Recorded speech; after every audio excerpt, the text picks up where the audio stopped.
എന്തായി പറയാ എന്താണ് കുന്നൂറിയല്ലേ എന്റെ വീട്ടിലെ കുന്നൂറിയല്ലേ കുളിക്കാൻ പറ്റില്ല എന്താ പ്രശ്നമുണ്ടോ എന്റെ പ്രശ്നം എന്താ പറയാ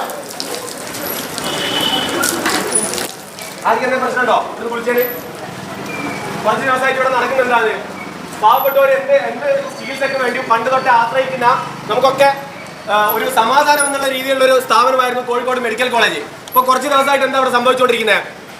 ഒരു പൈസ ഇല്ലാത്ത ഒരു പ്രൈവറ്റ് ഹോസ്പിറ്റലിൽ പോകാൻ പൈസ ഇല്ലാത്തതുകൊണ്ടായിരിക്കും ഇതുപോലെ സർക്കാർ സ്ഥാപനങ്ങളിൽ വരുന്നത്. വിരൽ മാറ്റാൻ വരുമ്പോൾ നാവ് മുറിക്കുക, കൈക്ക് കമ്പിയിടാൻ വരുമ്പോൾ വേറെ കമ്പിയിടുക, അതുപോലെ വയറിനുള്ളിൽ കത്രി വെച്ച് മറന്നുക. ഇത്രയും ഉത്തരവാദിത്തമില്ലാതെ പെരുമാറുന്നത് എന്തുകൊണ്ടാണ്? നമ്മളൊന്നും ചോദിക്കൂല എന്നുള്ള ധാരണ ഇവർക്കുള്ളതുകൊണ്ടാ. നമ്മൾ ചോദിക്കണ്ടേ? ഇതെന്റെ വീട്ടിലെ കുളിമുറി മാറിപ്പോയതാന്ന് ഞാനും പറയും. ദിവസം ഇവിടെ ഒന്ന് കുളിക്കും ഞങ്ങൾ എല്ലാവരും.